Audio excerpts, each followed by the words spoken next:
Добро утро на Мария Капон, независим депутат. Добро утро. Тази сутрин всеки има право да коментира тази сензационна новина. Ако искате в едно изречение. Аз мисля, че най-важното е, че господин Киров е жив и здрав, обратно при семейството си и изкараха много тежък период. Да носим светли великденските празници. Оттам нататък трябва да очакваме българските служби и българската държава да си свърши работата. Добре, вие лично имате ли някакви тревоги относно тази ситуация сега с този свидетел?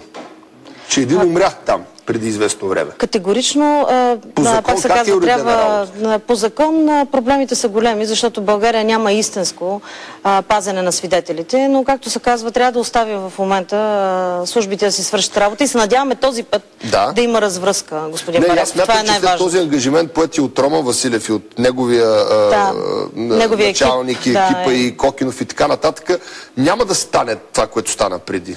Да почине свидетел и така нататък. Аз лично очаквам бързичко да бъдат заловени останалите. Това е много важно. Българските институции имат нужда от съюзници в такъв момент и затова аз като парламентарист ще ви кажа, че съм съюзник в случая и се надявам цялата операция да приключи с добър край. Така че българските граждани да бъдат сигурни, че това няма да се случи някъде в друго семейство. Логиката, че ако тази ситуация е вярна, ако те имат свидетел, който е дал вече показания предварителни, те би трябвало днес да се ги заловили вече, защото те иначе ще избягат. С вас можем само да гадаем, както се казва. Логиката е така. Каква е такава? Целта на комисията, която трябва да разследва Сретен Йосич? Вашата мишена там генерал Борисов ли е? Нека да ви кажа... Абсолютно директно, защото ситуация на избори, това е въпрос. Няма. Другото е... Аз искам да ви кажа, за това ви нося за какво е конституирана тази комисия. Тя е за изясняване на обстоятелствата по престоя в България на Сретен Йосич в 4-те години преди залавянето му. Защото имаме една блестяща операция, която е извършена 2002 година от генерал Борисов, тогавашен български офицер. Да. И днес под съмнение е репутацията не само и честта на пагона на този български офицер, а съответно и на българските служби. Поради тази причина ние искаме да сме сигурни и това, че няма евентуална съпричастност и покровителство от страна на българските държавни органи. Забележете, за периода на пребиваването му у нас. Ама те тогава по това време на тези органи началниците бяха хората, които са сега в СДС и в ДСБ. Генерал Атанас Атанасов на контрразузнаването и генерал Гюров на външното разузнаване. Господин Бареков, важно е да знаем истината. Какво мислите правил вие един Сретен Йосич 4 години в България под различни наименования? Мога да ви кажа какво е правил Урал Челенк, този Челенк и Урал Челик, какво са правили, защото го знаем в случая преди 25 години. А не смятате ли, че вие като едно от най-авторитетните, така както казвам, предавания, не смятате ли, че вие, който винаги търсите истината, трябва да знаем истината? Какво е правил? Смятате ли, че той е бил филателист, обикалял е книжарници? Какво смятате, че е правил един от най-големите наркодилъри в Европа? Ами, освен да прави наркоканали, това са съмненията, които имаме. Коя истина ще търсим в случая? Обаче истината какво е правил Сретен Йосич в България? За това е конституирана тази комисия. И за това кой го е протектирал? Ако българските служби... че след като тук са били на времето преди 25 години световните терористи в България и Карлос Чакала е бил даже, няма как тогашните служби да не са знаели, но те са сериозни служби. Сега тези са малко по-особени, по-демократични. Какво имате предвид? Ами някакси не са толкова силни като предишните. Може и да не са знаели нашите хора, че тук е Сретен Йосич. Аз смятам, че е много важно ние да разберем, и това е важно за българските граждани, да се знае, пак казвам, за честта на пагона и за това, че наистина българските служби, българската държава не е застанала зад един такъв престъпник. Защото няма никакво разминаване, сега искам да ви кажа, между твърденията на Сретен Йосич и твърденията на генерал Борисов. Аз ще ви цитирам генерал Борисов през 2006 година. И между другото, съжалявам, че не съм била толкова опитен парламентарист през 2006 година, защото тогава със сигурност щях да инициирам също такава комисия, анкетна. Той казва така, и аз ви го нося, това е от Стандарт от 9 юли 2006 година, когато Гаргамел беше премиер, Сретен Йосич, Байрами и други живееха спокойно в България и им беше давано нашето гражданство, въпреки несъгласието на службите. Твърди генерал Борисов пред БТА. Ако това е вярно и службите са знаели, че Сретен Йосич е бил тук и са казали, и примерно генерал Атанасов е казал това е, за вас го нося. На някой министър, че Сретен Йосич не може да получи гражданство и той му е дал, това вече е огромен скандал.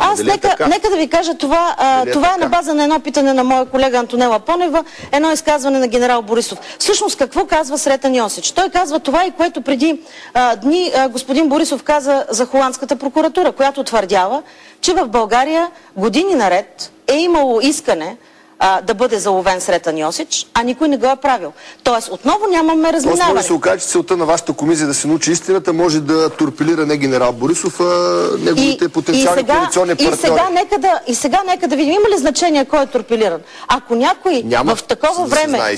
Защото истината е най-важната. И тук искам да ви кажа, като говорим за наркотрафик, вие нали сте от Пловдив? Знаете очите на тези майки от Майки срещу дрогата. Очите, когато гледат да им гаснат децата. И ви питам, как смятате, че тези майки гледат на такъв въпрос? Само това, че в публичното пространство се казва, че евентуално българските служби са правили протекция. Докъде сте готови да стигнете? Защото имаме в момента едно твърдение на Сретен... Искам да ви кажа още нещо. И чрез парите от тези наркотици.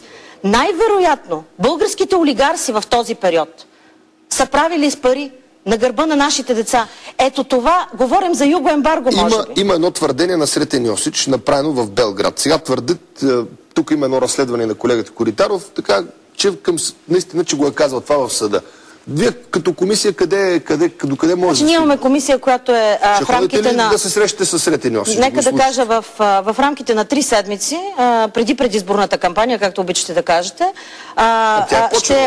ще приключим с този казус, за да няма никакви съмнения. Аз съм гаранта. Добре, ама как ще приключите? Искам веднъж до Белград да го изслушате. Искам да ви кажа, че ние първо започваме с... Важно е българските служби. Това е най-важното. Какво са правили българските служби? Добре. Защото, нека да ви кажа, ние конституирахме комисията, разпратени са основни писма, ние ще работим и в дните на отпуска, които са във вторник и следващото заседание. Ние трябва да знаем каква е истината. Работете, аз ще ви кажа българските служби какво са направили. На въпрос на генерал Борисов имам ли връзки с тези хора, ДАНС му отговаря след 2 дена. Вчера излиза прокурор Кокинов и казва, ДАНС ще разследва 30 дни този сигнал. Аз на кой да вярвам като журналист? Още веднъж, затова ви казвам, ние не сме нито полицейска държава, нито прокурорска държава. Ние сме парламентарна република. Така ли е, господин Бареков? И ако сме парламентарна република, институциите имат нужда от подкрепата на парламента. После прави правителството и още смятам, и искам да ви кажа, че ако... От тази гледна точка сме някаква парламентарна република. Аз много се надявам ние да сме парламентарна република.